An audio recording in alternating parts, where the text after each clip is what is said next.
Ahoy and welcome aboard again. Tamara A Lowery, author of the Waves of Darkness series, and I'm here with another reading from Hell's Dodo. This one is entitled Fish Tales. Somewhere off the coast of Brazil, a few of the men enjoyed an evening on deck playing dice and swapping lies. Among them, Jon-Jon and Lachlan Stout vied over which had seen and done more. I betted that wild wench once, Stout said, after Jon-Jon recounted how Belladonna had left welts on some of the crew when they'd refused her advances. Bilge, I don't believe it. Captain would have killed you for it, I'd wager, Sniff piped up from his perch low in the rigging. He's right, Stout. The captain doesn't share, Jon-Jon agreed. Besides, why would she pick an old barnacle like you to play with? Heh, lot you know, Mr. John, he cackled. Doubt he'd gut me over something that happened when he was still a pup.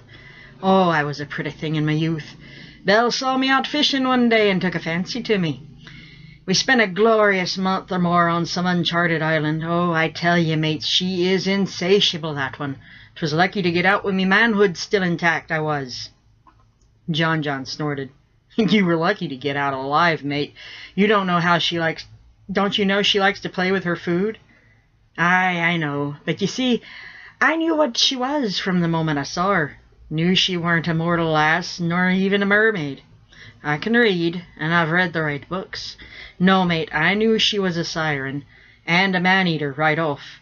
Made her vow not to harm or eat me afore I agreed to go off with her. He tapped his temple and winked. I know a bit of magic myself and knew the right words to make her say to make it stick. Still don't believe it, Sniff protested. She wouldn't have been more than a child or babe when you were young.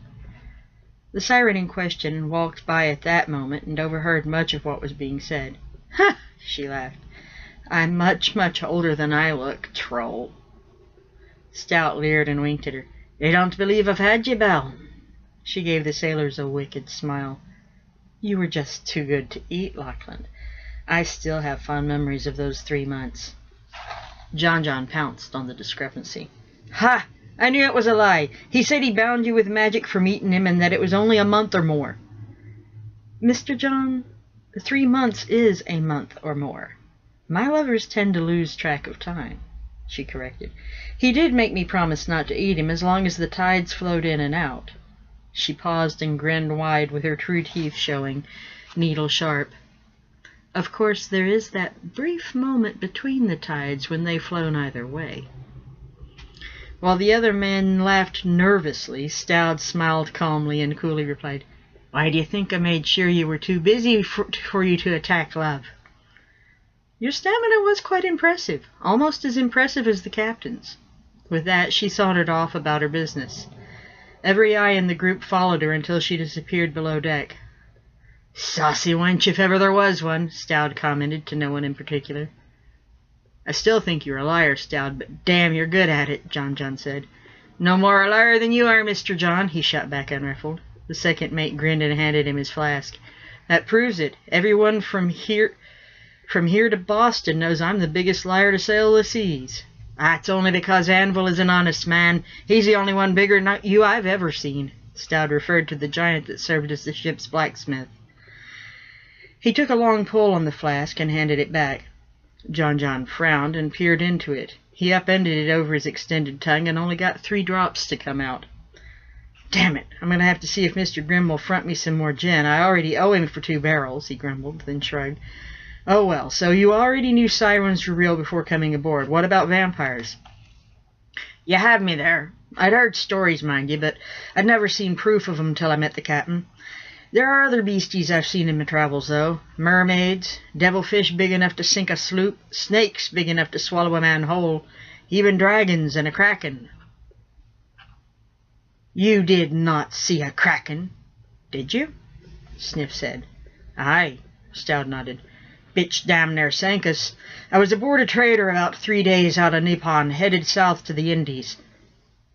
You mean you were smuggling, Jon-Jon said. Everyone knows they aren't fond of white men.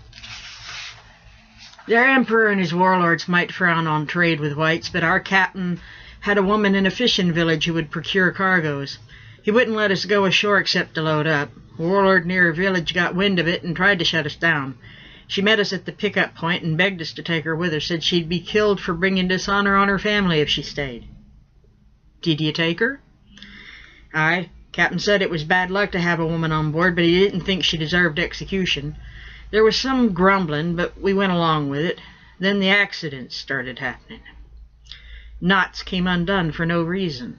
Ropes broke on calm seas. And 2 experienced riggers fell. One broke both his legs when he hit the deck. The other fell into the sea and was lost. When the giant beast attacked the ship, we knew we'd been cursed. A touch of sadness shadowed his face briefly. We lost 6 good men that day. The beast pulled 2 from the rigging and bit them in half with its terrible beak. 4 more were crushed when it toppled the mainmast. Me and some of the mates went to the captain and demanded he turn over the woman. He refused, said it wouldn't be Christian. The first mate pointed out that she was a heathen, and the beastie was obviously sent by some heathen god to punish her. The captain was threatening to charge us with mutiny when the wench came out of his cabin. She placed a hand on his arm and shook her head. Her English weren't so good, but we could understand her. She said the monster had come for her and would kill us all if she didn't give herself up. She walked over to the rail, shucked off her fancy robe, and dove over the side. The beast let go of the ship right away and disappeared back into the deep. There was silence from his crewmates for a few moments. Finally, Jon-Jon broke it. That made me thirsty. I think I'll go find Mr. Grimm and see if I can wheedle some gin from him. And I hope you've enjoyed today's reading. We'll have one more reading from Hell's Dodo, and then we'll be moving on to Book 6, The Daedalus Enigma. Sorry, I'm getting a little tongue-tied. As usual, the link for the text for this reading is later on in the video, as well as where you can purchase the books. Thank you.